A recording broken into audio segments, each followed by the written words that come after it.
मन ऐसे चंचल बनता है।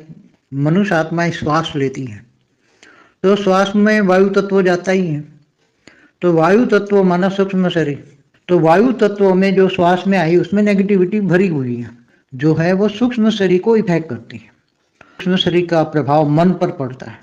कारण शरीर में रिकॉर्डेड सारी चीजें हैं, अगले जन्मों के संस्कार है, कर्म बंधन है, वो सारे कारण शरीर में रिकॉर्ड है। तो कारण शरीर में से भी कर्म बंधन का फ्लो सूक्ष्म शरीर द्वारा उसको मन को प्रभावित करता है।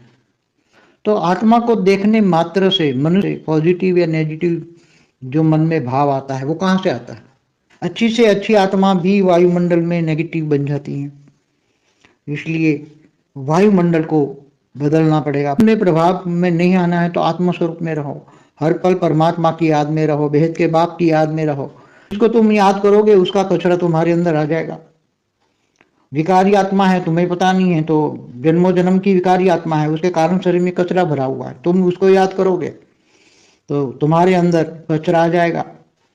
ये तो गीता में कहा है, तुम जिसको याद करोगे उसी को पाओगे। पाओगे भी देहधारी को, किसी भी आकारी आत्माओं को, किसी भी देवी देवता की भी पूजा नहीं करना है, क्योंकि देवी देवता भी मनुष्य साकारी और आकारी बन गए, ये भी नेगेटिव है। गुरु गोसाइयों के पास भी तो कुछ नहीं है, कोई ज्ञान भी नहीं है।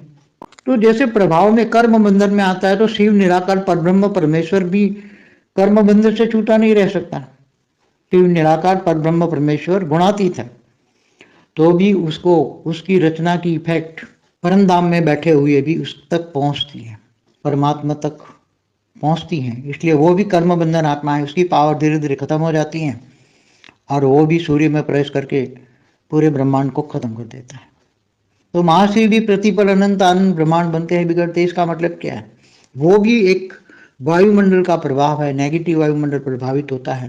थियरी ऑफ कर्म, सूक्ष्म आत्मा हो चाहे निराकारी आत्मा हो, चाहे शिव परमात्मा निराकार हो, महाशिव हो, परम महाशिव हो, वहां तक भी जाता है।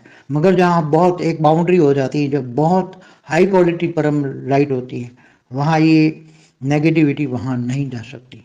केवल आत्म स्वरूप में इमर्ज होने से, केवल मैं आत्मा हूं, तो आत्मा को इमर्ज करने से आत्मा की पावर इतनी इमर्ज हो जाती है कि फिर मन कहीं भी नहीं लगता और ओरा इतना पावरफुल बन जाता है, तो ओरे के अंदर नेगेटिविटी किसी की नहीं आती।